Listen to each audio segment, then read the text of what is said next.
Bueno, les damos un cordial saludo. Bienvenida para cada uno de los oyentes, para cada uno de los seguidores de nuestras redes sociales, de nuestras plataformas. Un saludo especial también para aquellas personas que nos escuchan a través de este medio, Buscuenti Radio Online, porque recuerda que donde estás no es el final. Continuando con nuestra programación, contamos con la presencia del doctor Ricardo Molina, Alba Patricia y Juan Carlos Polanco en nuestro segmento Gobierno Civil Bíblico. Así que les damos la bienvenida. ¿Cómo estamos hoy? Muy bien, Jorge, gracias por la oportunidad de estar en vivo, como siempre, cada semana, con un programa hablando de gobierno civil bíblico. Por supuesto que hablamos de una propuesta bíblica, una propuesta de Dios para una persona, para una familia y para una nación. Así que bienvenidos todos los que nos ven en directo y los que nos verán en diferido a cualquier hora de cualquier parte del mundo, también bienvenidos. Y como siempre, en este programa, pues tenemos nuestros codirectores, a la señora Patricia Guaspa, bienvenida. Buenas tardes, muchas gracias, Pastor Ricardo, Juan Carlos, don Jorge, todos, muchas gracias por esta oportunidad y buenas tardes para todos. De igual forma, bienvenido nuestro amigo chileno, Juan Carlos Polanco. Buenas tardes, espero que estén bien. Aquí estamos bien, gracias a Dios. Ya lunes iniciando la semana ya, terminando este año 2024, con sorpresas agradables, sorpresas no tan agradables, pero el año pasó y aquí seguimos, ¿cierto? Cielo y tierra pasa, pero su palabra se mantiene. Entonces nosotros debemos sostenernos en eso. Ya un año nuevo se viene, falta poquito ya, un par de meses, un mes y un poquito más. Entonces, aquí contentos, felices. Bueno, para ti un año todavía no te pesa cuando se va y viene. A mí ya me pesa. O sea, yo digo, wow, ya va a terminar este año tan rápido, significa que me convierto en un año más viejo. Entonces, me preocupa. Muy bien, pues hablando de gobierno, de nuestro gobierno en Colombia, estaba escuchando ahí al presidente Petro hablando de que en enero se va a Ecopetrol, va a sacar una forma de, ¿cómo se dice?, de vegetal, combustible vegetal, auspiciado por el gobierno, claro, y va a ser enfocado en los aviones, combustible vegetal para aviones. Es un proyecto que tiene el gobierno para evitar la contaminación ambiental. Ahora no sé si le están colocando en los aviones porque, pues, no sé si va a funcionar o no va a funcionar este combustible vegetal. Porque la idea de este gobierno colombiano es acabar pues con el combustible mineral, el combustible de la tierra, el petróleo. Pero veremos a ver qué pasa en medio de todas estas locuras. Porque como ustedes saben, hay gente que dice que ha hecho que algunos motores funcionen con agua y pues eso no ha marchado, no se ve que sea algo que funciona, aunque algunos tratan de probarlo que sí funciona.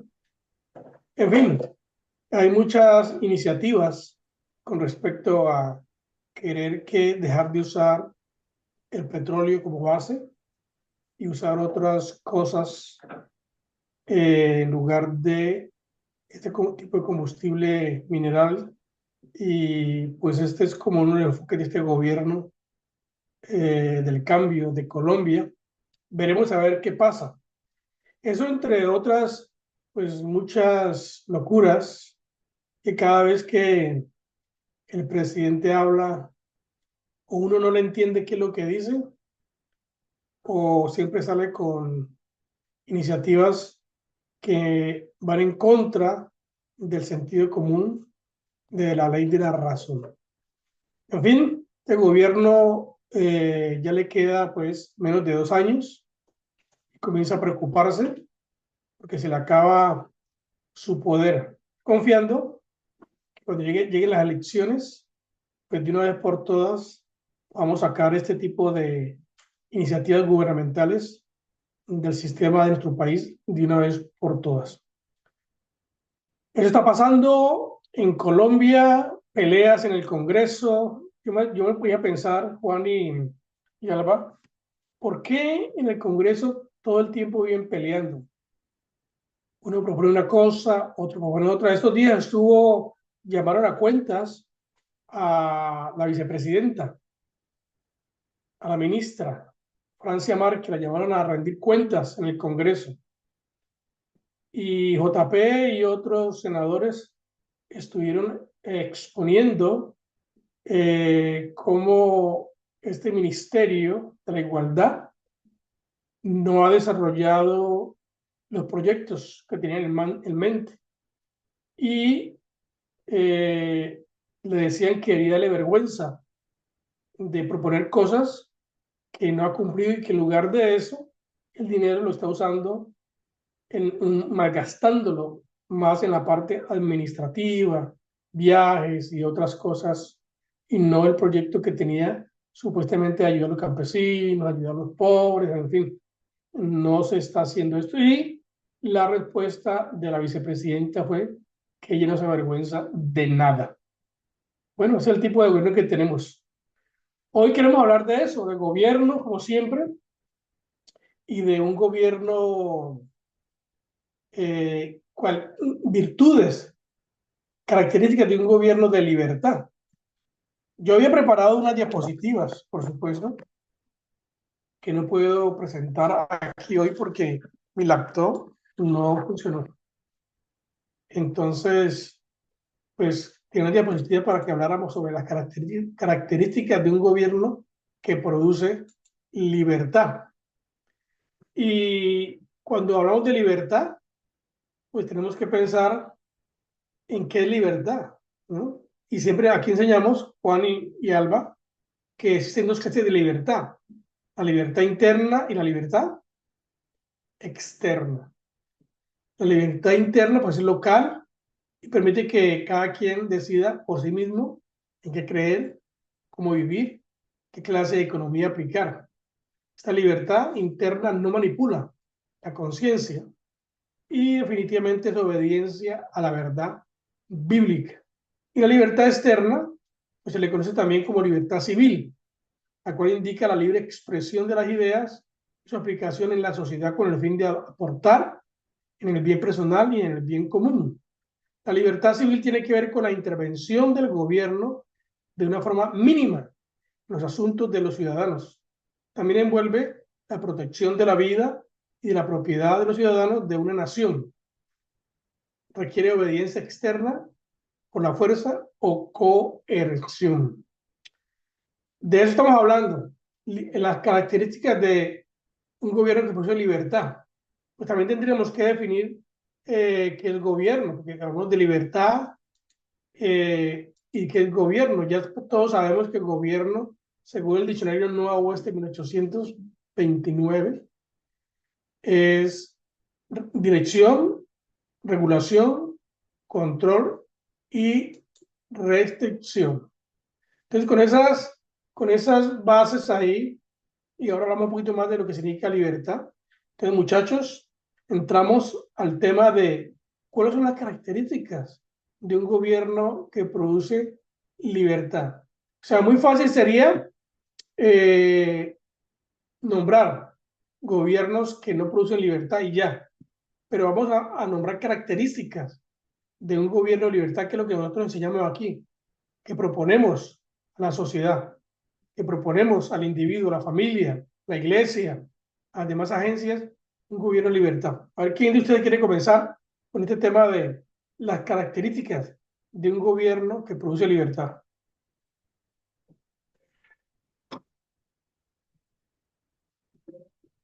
¿Qué hice aquí? Bueno, ya, estoy con el celular, todo es más pequeñito. Dentro de estas características de un gobierno que produce libertad, definitivamente está el tamaño de ese gobierno. Es un gobierno que se esfuerza por mantenerse pequeñito.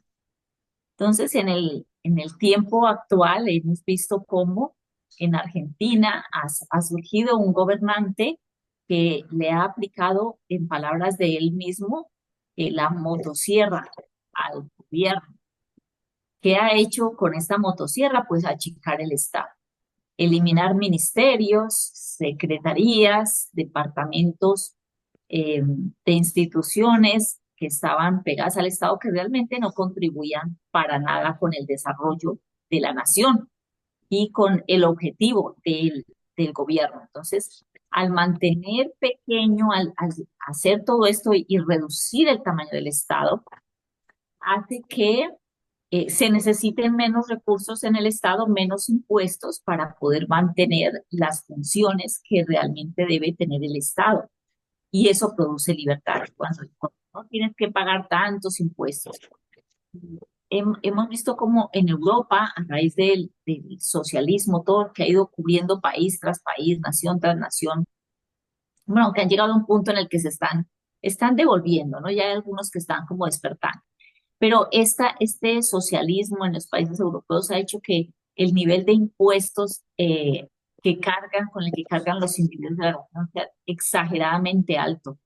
Demasiados, en algunos alcanza casi el 60% de sus ingresos, los impuestos. Muchas personas, incluso, por ejemplo, pensionales, no prefieren irse a vivir a un tanque o a una habitación o buscar una clase de vivienda que no sea ellos tener su propia vivienda porque la cantidad de impuestos pues impiden que ellos puedan comer, alimentarse y suplir otras necesidades básicas como la salud mientras porque pagan demasiados impuestos por la vivienda y por otras cosas. Y esos impuestos tan elevados que pagan los ciudadanos, pues son en su mayor parte para sostener sistemas de bienestar de otras personas que no están contribuyendo con la nación. ¿Qué es lo que hace esto? Pues restringe la libertad de las personas. Libertad para montar un negocio. Por ejemplo, tenemos un amigo en España, nos decía, no, yo no puedo montar un negocio, los impuestos son demasiado altos. Entonces renuncian a esa posibilidad que tendrían de ser empresarios por no pagar esa cantidad de impuestos. Y reduce la libertad porque ya sus ingresos no los pueden destinar a las cosas que quieren para su propio bienestar y a mejorar su alimentación, quizás su educación, hacer un nivel más alto de educación en las universidades o cosas así, porque definitivamente, o a viajar, ellos viajan mucho menos que nosotros aquí y aún con la diferencia de moneda que tenemos tan alta, precisamente porque los recursos no alcanzan. Mucho de ese dinero se va para el sostenimiento de un Estado muy, muy grande. No sé, Juan Carlos, que quiera comentar.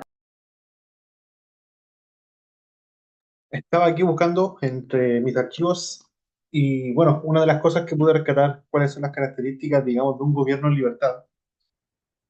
Primero que nada, las instituciones funcionan como deben funcionar. Eh, el gobierno civil cumple el rol que debe cumplir, ¿cierto? Si me permiten aquí compartir una vía diapositiva que estaba aquí mirando. Bueno, aquí dice, eh, aquí una pequeña definición, bueno, de lo que es el gobierno civil, y dice, este es el diccionario, Noah Webster, si uno lo quiere ver, en la definición del diccionario Noah Webster 1828, y dice, el ejercicio de la autoridad, dirección y restricción ejercida sobre las acciones de los hombres en comunidades, sociedades o estados. Bueno, después, en la segunda parte, que yo no puse, dice, puede que los hombres tienden a desobedecer al gobierno, dice en una traducción no a Webster.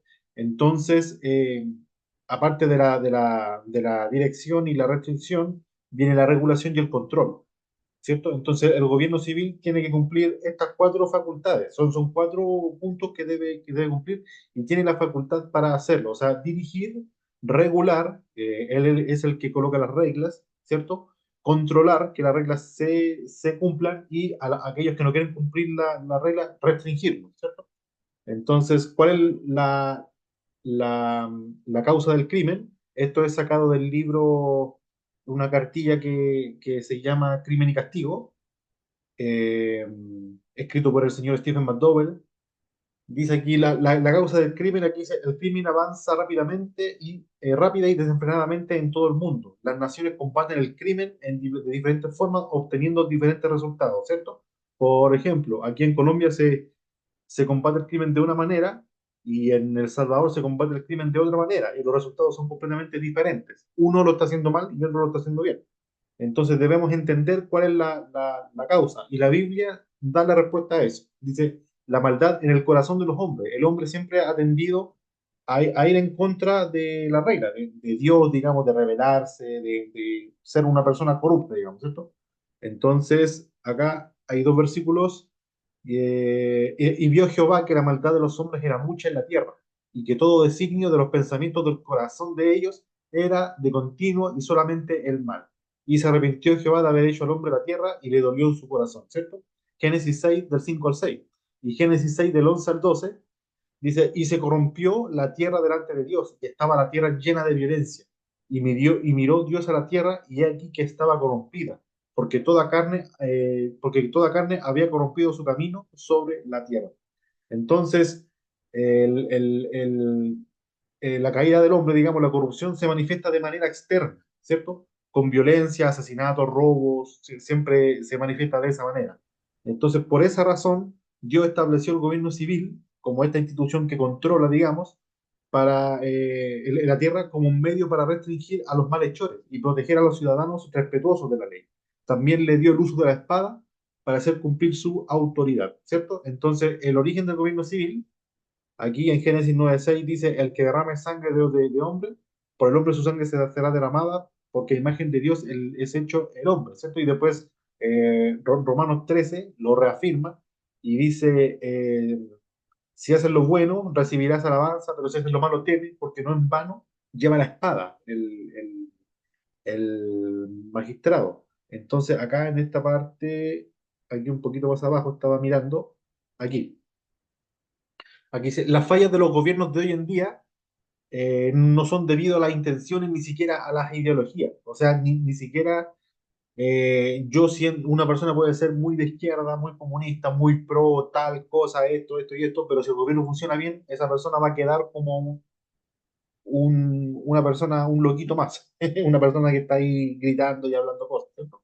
Pero si el gobierno funciona bien, las personas no van a tener ni un, digamos, ápice, digamos, de querer cambiar las cosas. Entonces, el gobierno civil hoy está cumpliendo un rol por el cual no fue diseñado, ¿cierto? Yo siempre pongo esto como ejemplo. Es como si alguien en un lienzo, para hacer un dibujo, en vez de un pincel, ocupara un cuchillo, un bisturí, para untar el bisturí en pintura y comienza a pintar, ¿cierto? Yo puedo tener muy buenas intenciones, pero lo único que voy a hacer va a hacer daño, va a dañar el lienzo. ¿Por qué? Porque estoy ocupando la herramienta que no es hecha para eso, ¿cierto? Entonces, las personas hoy en día, y yo no niego que dentro del gobierno civil pueden haber personas nobles, no todo el mundo está corrompido, hay personas que tienen muy buenas intenciones, pero los métodos que usan son errados, porque tienen una percepción del gobierno civil completamente errada. Y dicen, yo quiero acabar con el hambre. Es una intención noble, no hay por dónde negar eso, ¿cierto? ¿Quién no querría acabar con el hambre en el mundo, ¿cierto? O en su país. Pero si tienes una concepción errada del gobierno y tú crees que el gobierno debe encargarse de eso, ya vas a hacer funcionar mal la cosa. Dice, una institución no puede alimentar al pobre ni educar a las futuras generaciones si la única herramienta que tiene es la espada, ¿cierto? Entonces, deja de compartir. Aquí. Entonces, es importante que entendamos eso, que una sociedad libre, un gobierno civil libre se manifiesta por hacer solamente el rol por el cual fue diseñado, ¿cierto? Y hoy en día nosotros estamos lejos de eso, muy lejos de eso. Hasta el momento hay muy pocas sociedades cuyo gobierno, no hay en el mundo sociedades cuyo gobierno se encargue solamente de hacer lo que la Biblia dice que tiene que hacer. Siempre hacen un poco más y hacen algo más, ¿cierto?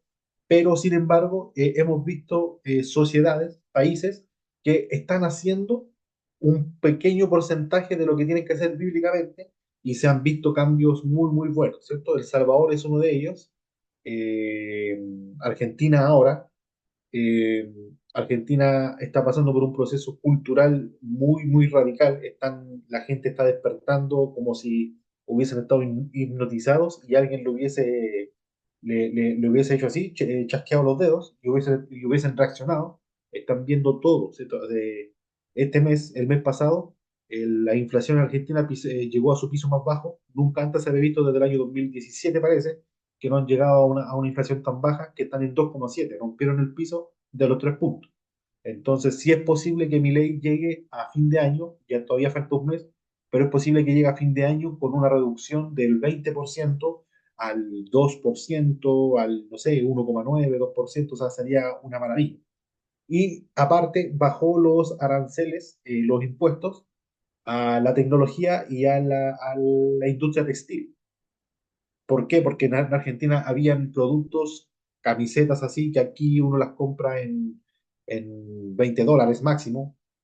Una camiseta de marca en un centro comercial, $20, una camisa así de buena marca. En Argentina estaban a $80, $100. Era mucho más barato para el argentino que se quería comprar un teléfono nuevo, comprar un tiquete, viajar a Chile, quedarse 2 días en un hotel en Chile, comprarse el teléfono y devolverse. Le salía más barato eso que comprarse su teléfono en Argentina, porque le salía como 3 veces, 4 veces más caro. Entonces, bajó este impuesto y ya la gente está reaccionando de que sí se puede tener un gobierno en orden, sí se puede ocupar bien digamos, los recursos que tiene el gobierno y al mismo tiempo hacer a la gente libre. Porque una de las cosas que tienen los gobiernos de izquierda es, necesitamos hacer un departamento nuevo, necesitamos más seguridad. Ay, entonces necesitamos cobrar más impuestos. Esa es la filosofía que tienen ellos. A más seguridad te dan, o a más educación, o a más gratificación te dan bono, cualquier cosa, te cobran más impuestos. Entonces, es importante que la gente esté despertando de eso. Bukele también tiene una frase muy, muy buena que dice, la plata está cuando nadie se la roba. Y se dieron cuenta que un país pequeño, con los recursos que tiene, puede hacer funcionar y traerle orden y paz a seguridad, a una nación, que pasar de ser la nación más peligrosa del hemisferio occidental, pasar de ser la más segura del continente. Entonces, se puede hacer eso. Hace unos días ya se estipuló la condena de Cristina Fernández de Kirchner en Argentina, va a estar 6 años presa, y va a estar inhabilitada de manera perpetua para ejercer cargos, para ejercer cargo aquí acá. Y le preguntaron a Milei, ¿usted qué piensa de eso? Y Milei dijo, yo dije en la campaña, el que las hace las paga. Pero usted fue el que dijo esto, el que... No, yo lo único que hice fue dejar a los jueces solos, libres, para que ellos eligieran. Y ellos en su libertad optaron por eso. Ellos, obedeciendo la institución de la ley argentina, condenaron a Cristina. Antes no se había condenado, ¿por qué? Porque los políticos sobornaban y le metían manos a los jueces. Entonces, la cosa está cambiando para bien, ya con la victoria de Trump, también es un reflejo grande del gobierno de Biden. Lo que hizo Biden ahora, hoy día en la mañana, yo me estaba desayunando en la noticia de que aprobó un ataque ucraniano hacia Rusia con misiles balísticos estadounidenses. Entonces son misiles no de alcance nuclear, pero sí son poderosísimos. Entonces él aprobó eso. Es como que antes de irse del poder está desordenando todo para dejarle todo desordenado a Trump. Es una de las intenciones que hacen los políticos antes de irse. Entonces se puede mantener un gobierno en orden y estamos viendo el reflejo. Perdón por alargarme tanto. Bueno, eso está muy bien porque estamos pues analizando las virtudes de un gobierno que trae libertad y pues mostrar esas características de países que están aplicando ya algunas cosas que funcionan. Es muy importante. ¿Qué dice la Biblia, Patricia? ¿Qué dice la Biblia con respecto a un gobierno que produce libertad? ¿Qué expresa? ¿Qué nos enseña? ¿Qué afirma? Bueno, ya hemos en otras oportunidades mencionado, leído en nuestra Biblia en Romanos capítulo 12, Espera un momentico, Paco, es que estoy con una Biblia viejita. Cómo nos indica el Señor de qué se debe ocupar el gobierno, y cuando nos dice de qué se debe ocupar, pues sabemos que todo lo demás está fuera de su alcance.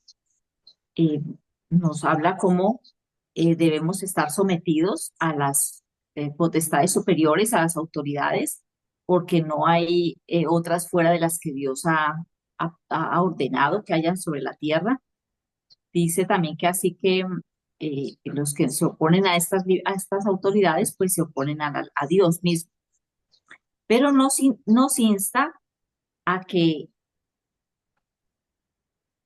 estemos atentos a que la autoridad, el gobierno se puso allí para proteger a los ciudadanos y proteger a los ciudadanos y castigar al malhechor.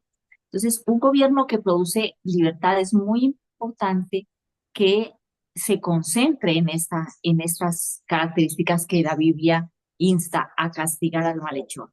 Ahora que mencionaba Juan Carlos al gobierno de El Salvador, vemos cómo esa fue en su primer periodo de mandato, fue esa bandera la que hizo que diera un cambio tan grande la nación como tal, en todo su esplendor, porque él se dedicó a capturar a los malhechores, a perseguirlos, a enjuiciarlos y a encarcelarlos.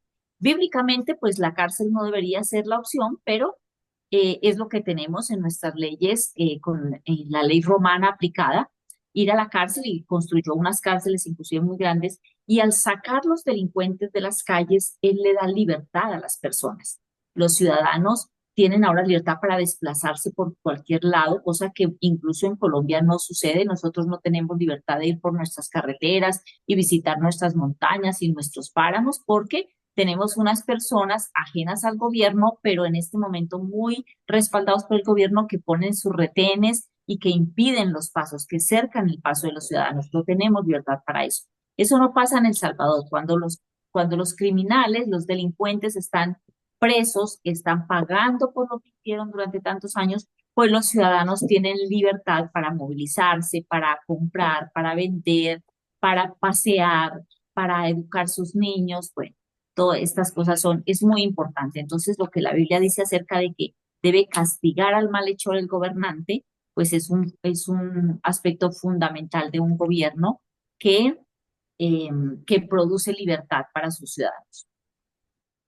Claro, y le recordamos que a los que nos están siguiendo, escuchando, viendo, que estamos hablando de eso, de características que tienen que estar en una sociedad para que la sociedad sea libre. Cuando la sociedad tiene temor, cuando la sociedad no puede, como dice Alba, movilizarse libremente por los pueblos, por las veredas de su nación, porque hay temor de que los malandros pues, roben, secuestren, en fin, que comience un caos para la persona, pues eso muestra un deterioro en la libertad en su plenitud. Porque la libertad no es exclusiva de un grupito, de un hueco, de un sector. La libertad es en general. Los cristianos nos hemos contentado con que nos dejen cantar en la iglesia, con que nos dejen gritar, patalear, predicar en la iglesia, sin importarnos qué está pasando cuando salimos de la iglesia. A veces uno entra a la iglesia y ahí uno siente una libertad, qué lindo, pero cuando sale y resulta que le robaron en el carro. Resulta que le partieron el vidrio del carro afuera de la iglesia y le robaron el computador, el computador del carro o el computador que dejó usted ahí. No se puede dejar nada en un carro porque corre el peligro de que le dañen su carro, y fuera de que le roba lo que está dentro del carro, usted tiene que arreglar el vidrio, que tiene que haber un costo, o sea, es un perjuicio total. Entonces, los cristianos o el cristianismo ha malentendido, el cristianismo hispano, ¿no? Me refiero al hispano, ha malentendido la idea correcta de la libertad, que la libertad es interna, o sea, es evangélica, es de estar en la iglesia, por supuesto, pero también la libertad, como hablamos, es civil. El diccionario dice que la libertad, en sentido amplio, es la capacidad humana de actuar por voluntad propia, también como la facultad natural que tiene el hombre de obrar de una manera o de otra por lo que es responsable de sus actos. Ese es el diccionario, pero el diccionario Noah Webster dice que libertad, libertad según Noah Webster es libertad de restricción, un sentido general y aplicable al cuerpo, a la voluntad o a la mente. El cuerpo está, el cuerpo está en libertad cuando no está confinado. La voluntad o la mente está en libertad cuando no se controlan o la controlan. Un hombre disfruta de la libertad cuando ninguna fuerza física opera para restringir sus acciones o voliciones. Eso es lo que dice Noah Webster. Y Montesquieu dice que la libertad política de un ciudadano depende de la tranquilidad del espíritu que nace de la opinión que tiene cada uno de su seguridad. Y para que exista la libertad es necesario que el gobierno sea tal que ningún ciudadano pueda temer nada del otro. Esa definición a mí me encanta porque habla de la libertad civil como tal. ¿Cómo uno como ciudadano de un país le tiene miedo al gobierno? Le tiene miedo a la policía, le tiene miedo a los magistrados, a los jueces, le tiene miedo a todo lo que tenga que ver con la ley. Cuando un ciudadano no puede confiar en sus leyes y no puede confiar en aquellas personas que han sido elegidas para dirigir y administrar por un tiempo una sociedad, entonces eso demuestra que el sistema que está aplicando es un sistema que está fuera de orden. Entonces, es muy importante recordar lo que dice la Biblia: conoceréis la verdad y la verdad os hará libres. No solamente es que el concepto evangélico es que conocer la verdad es conocer a Cristo. Ya tenemos a Cristo y ya soy libre, sí, pero es que el concepto de conocer a Cristo es mucho más amplio, es mucho más grande, ¿no, Juan? Cuando Juan 8:32 dice, conocer la verdad, ella te hará libre, no está hablando solamente de la verdad evangélica, sino que está hablando de la verdad civil, que ahí es donde está el desconocimiento, Juan, de esas cosas.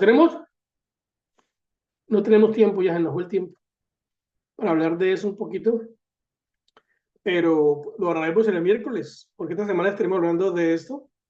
Hablaremos de esto, de la libertad civil, porque la libertad evangélica ya la conocemos mucho. Podemos profundizar más en el tema de qué es la verdad. La verdad los hará libres. Veritas vos liberavit. La verdad los hará libres. Podemos profundizar el día miércoles. ¿Qué se refiere en eso? ¿Es solamente una verdad eclesial o es la verdad en general? ¿Dios está solamente en una institución o está en todos lados? Y cuando Me Dios se parece, manifiesta de verdad en todas las instituciones, lo conocemos de verdad y ahí entendemos, se nos alumbra el foco. entonces preparémonos para el miércoles y hablemos de la verdad. Conocer la verdad y esa verdad te hará libre. Bueno, nos vemos el miércoles entonces, el tiempo se nos fue. Gracias, Juan. Gracias, Alba. Gracias a todos los que nos ven y nos escuchan. Nos vemos el miércoles a las 4. Bendiciones del Altísimo. Bendiciones. Bendiciones, Bendiciones. Carlos. Estén bien, chaito.